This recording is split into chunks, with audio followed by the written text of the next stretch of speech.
भारत माता की जय, भारत माता की जय, भारत माता की जय, Vande Mataram, Vande Mataram. Yes sir, everyone look at camera.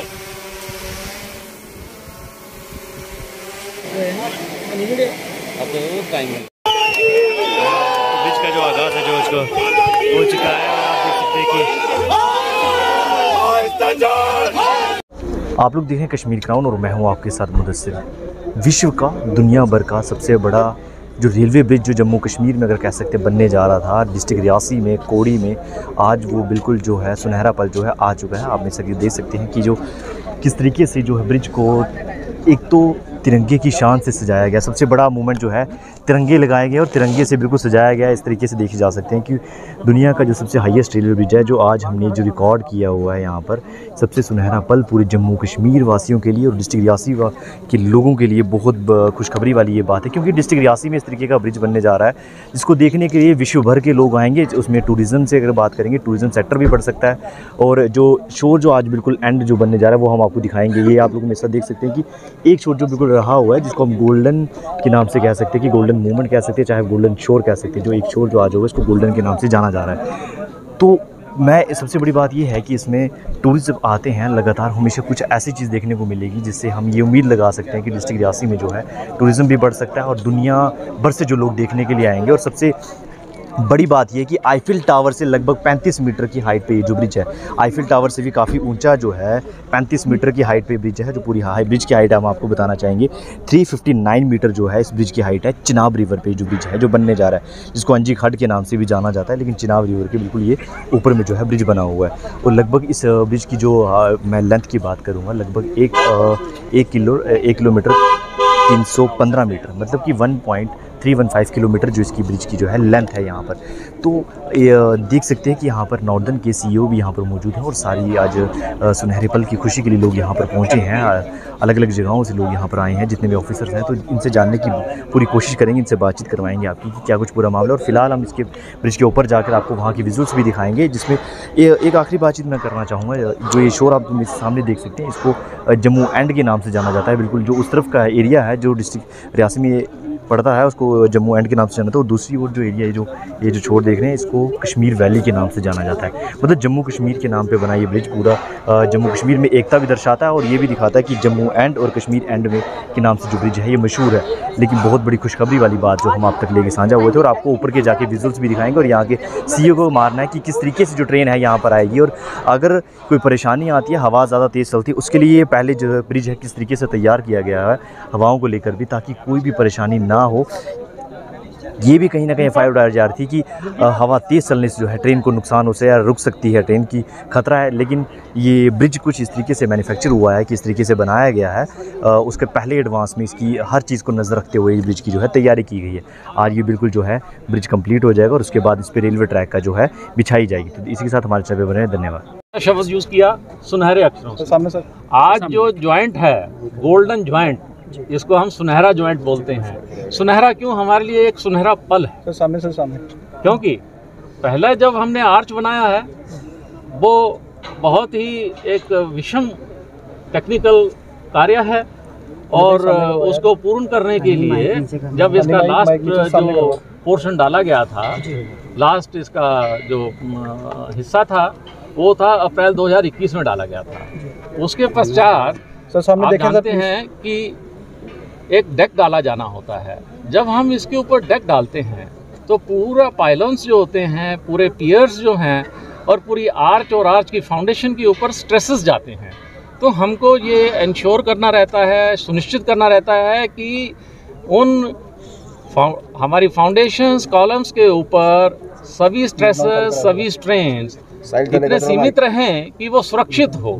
तो आप समझ सकते हैं ऐसा करते हुए ये उपलब्धि पा पाना हमारे लिए एक बहुत बड़ी उपलब्धि है, जिसको आपने सही शब्दों में कहा है सुनहरी, और सही शब्दों में इस ज्वाइंट का नाम रखा गया है गोल्डन ज्वाइंट। सर कितना चैलेंजिंग था ये प्रोजेक्ट जो आपकी? देखिए, आप ये समझ सकते हैं कि यहाँ पर हम अभी मौजूद हैं। यहाँ पर पहले सिर्फ हेलीकॉप्टर से ही आया जा सकता था, या पैदल आने के लिए कई दिन लग जाते थे। तो इसके लिए सबसे पहले हमें अप्रोच रोड बनानी पड़ी, 26 किलोमीटर की अप्रोच रोड बनानी पड़ी। यहाँ पर मैं ये बता देना चाहता हूँ कि पूरे प्रोजेक्ट के ऊपर अभी जो हमारा चल रहा है 111 किलोमीटर का प्रोजेक्ट है, कटरा से बनिहाल तक का, ये 111 किलोमीटर है। और इस 111 किलोमीटर के लिए 205 किलोमीटर की हमें अप्रोच रोड डालनी पड़ी है, और उसके ऊपर कई ब्रिजेस हैं और कुछ टनल्स हैं। और यहाँ पर आने के लिए भी 26 किलोमीटर की अप्रोच रोड जिसमें ब्रिजेस और टनल्स हैं वो बनानी पड़ी है। तो पहला कठिनाई ये, फिर उसके बाद आप जान सकते हैं कि जो बड़े दुर्गामी जगह हैं वहाँ पर जो स्टाफ का बाहर से आना, टेक्निकल स्टाफ का बाहर से आना, ये अपने आप में उनके लिए भी एक कठिन विषय होता है।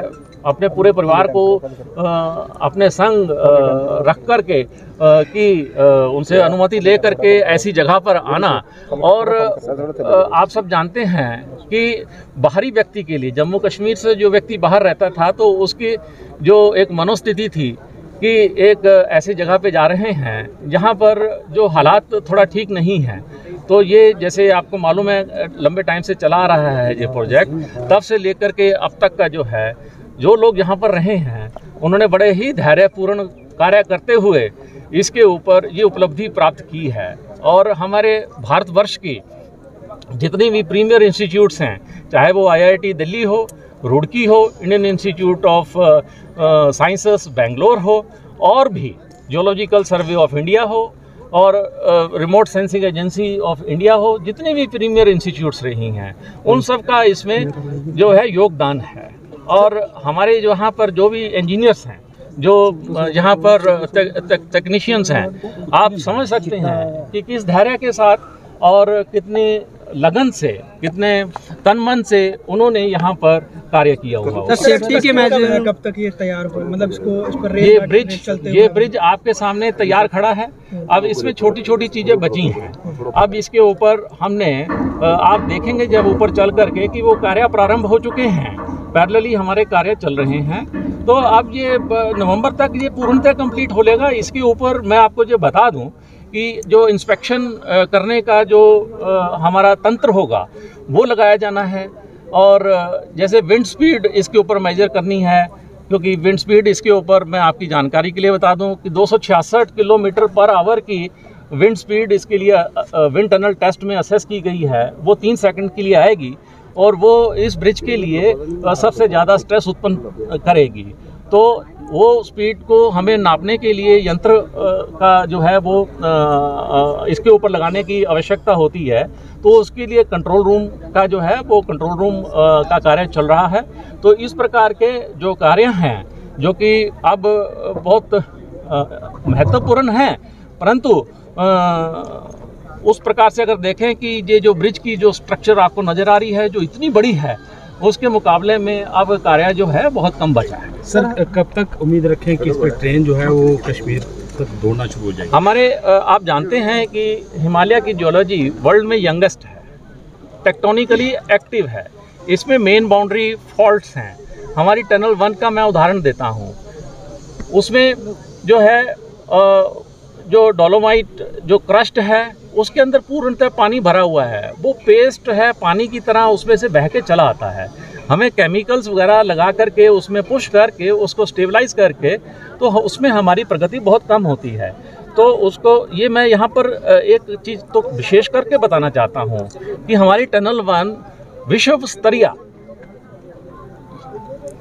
स्तर पर चर्चित है, बहुचर्चित है, और वो भारतीय इंजीनियर्स के लिए एक भरी भूरी प्रशंसा करते हैं कि हम उसमें ये कार्य कर पा रहे हैं, हम उसमें डटे हुए हैं। तो जो परिस्थिति है इस प्रकार की है कि जो आप मेरे से सहमत होंगे कि उसमें जैसे ही हम ये कार्य कर लेंगे तो ये पूरा कार्य भी थ्रू हो जाएगा।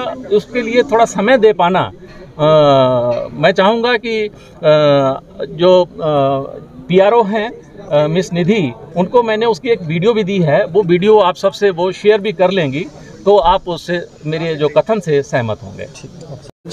कई साल पहले शुरू हुआ था और आज इसका एक बड़ी हिस्टोरिकल मोमेंट है कि आज इसके ऊपर आर्च के ऊपर जो डेक है वो आज कंप्लीट हो रहा है। पहले पिछले साल आप लोग आए थे जब आपने आर्च को कंप्लीट होते हुए देखा, वो भी एक टेक्नोलॉजिकली इवेंट है, इसलिए आज एक दूसरा टेक्नोलॉजिकल इवेंट है कि डेक जो है वो काफ़ी टेक्नोलॉजिकली चैलेंजिंग था, उसको पुश करने के लिए वो आज कंप्लीट होगा। और इसके साथ साथ ब्रिज जो है करीब करीब कंप्लीट होने की स्टेज पर आ गया है।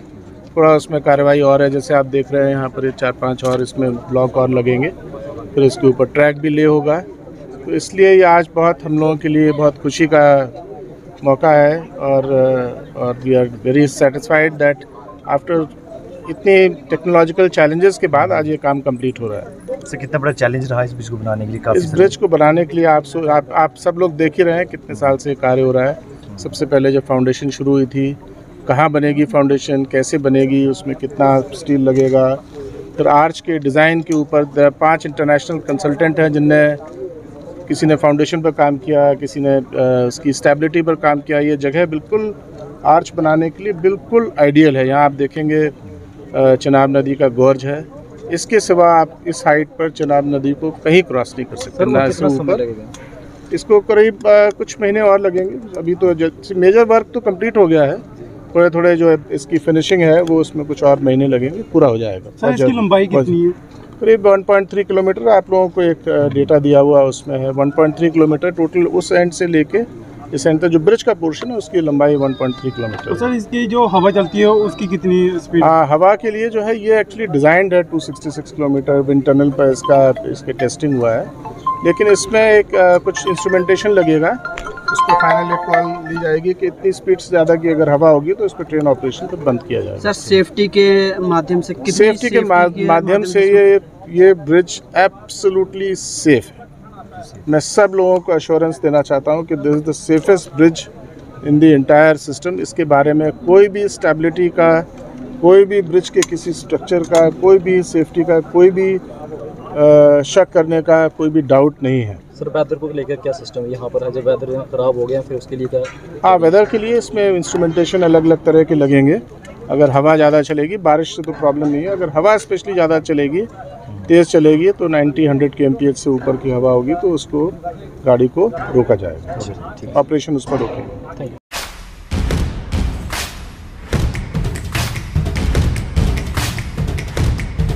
Dayanand Sagar University. Live the dream.